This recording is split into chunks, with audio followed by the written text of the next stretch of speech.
This is the future.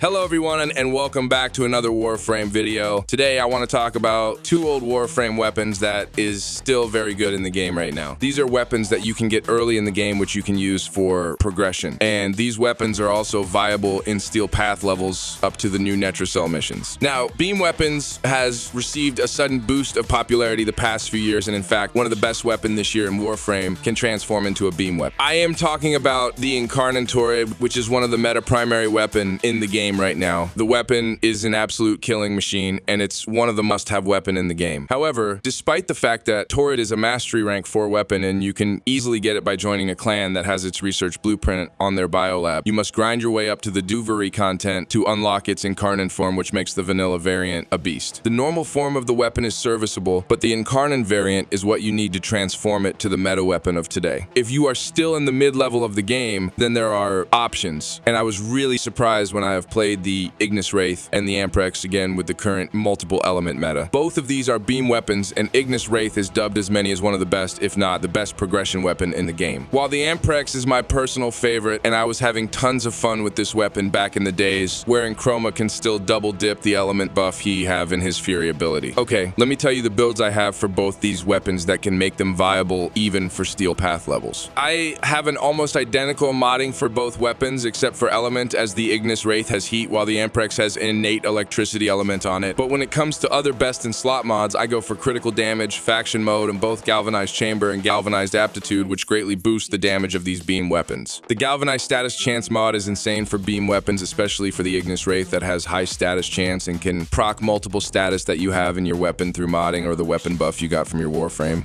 In this case, you can go with corrosive and heat for your Ignis Wraith, and then add viral by using a Warframe and subsuming the nourish ability to gain bonus viral element in your weapons. Now that's 3 elements in one gun that are currently meta right now. The viral just deplete enemies' health so fast, and the heat status will deal scaling damage over time to enemies, while the corrosive element will pair well with the Emerald Archon shards right now that has the stat to give you bonus corrosive stacks. These allows you to gain a max of 14 corrosive stacks, which will fully strip the armor of an enemy. This will grant you the desired kill speed you want against trash mob units, Eximus units, or even Demolist units in disruption missions. Just take note that the corrosive stacking of the Emerald Archon shard is useless against special units such as acolytes that limits the number of status you can inflict to them. Also, the weapon arcanes helps a lot for this old weapons, as it can give them weapon damage, and you can add more overall DPS to your gun by adding faction mods and elemental mods, which get rid of any diminishing returns. Overall, corrosive plus heat and viral on the Warframe makes Ignis Wraith still a solid gun in the game. So what about the Amprex? This corpus beam weapon has a slight difference with the Ignis Wraith modding due to the fact that it has innate electricity, which combines to other elements to form either magnetic or corrosive. In this case, I added corrosive plus radiation in my build for cases wherein I'm fighting against murmur enemies in the new Whispers in the Walls tile set. The additional viral from my Warframe makes it a powerful build, and what makes Amprex better is that it has higher critical chance, which allows you to do red crit numbers if you pleased with the help of Riven mods, the Arcane Avenger, or some Warframe abilities. Also, you can replace the faction mod with the Hunter Adrenaline mod for slash, since the weapon has high crit values, allowing you to activate the slash damage of the mod more frequently. There are also instances wherein I like to pair either Amprex or Ignis Wraith right now with a Nourish build Saren. With Saren, I can have 2 additional elements in my build. For example, if I'm using Ignis Wraith, I can have heat and corrosive in this build. And then I can have viral with Nourish and toxin from Saren's Toxic Lash, which doesn't combine to other elements I have. This great improved the overall DPS of the gun with the 4 element combination, and the toxin is great, especially against high shielded enemies, as it directly attacks their health, which kills them faster than the average setup. Furthermore, companions are really great right now as they don't die, and Sentinel like Doriga can proc multiple statuses to enemies, giving you more damage boost to your galvanized status chance, Ignis Wraith, and Amprex. Honestly, there are only a few guns right now that are left in the ditch, as there are a variety of ways to boost the damage of guns in Warframe. There's the weapon arcanes, the Helminth system, and the galvanized mods that greatly improve these weapons, and both Ignis Wraith and Amprex benefits from these things in the game. If you want to check out these guns, then the Amprex can be obtained through joining a clan that has a research blueprint of the weapon on their energy lab. The Corpus beam weapon requires Mastery Rank 10 to use, which makes Ignis Wraith more desirable as it's a Mastery Rank 9 weapon, and you can easily acquire it through asking someone in the chat for its blueprint, or simply going to Ticker in Fortuna right now and purchasing the weapon with the current Star Days event. Honestly, I was supposed to make an Ignis Wraith video the day after Star Days was released, but I postponed it as I think it would be better to put both Ignis Wraith and an Amprex in the same video. Now, if you ask me which weapon is better to get first, I would say obviously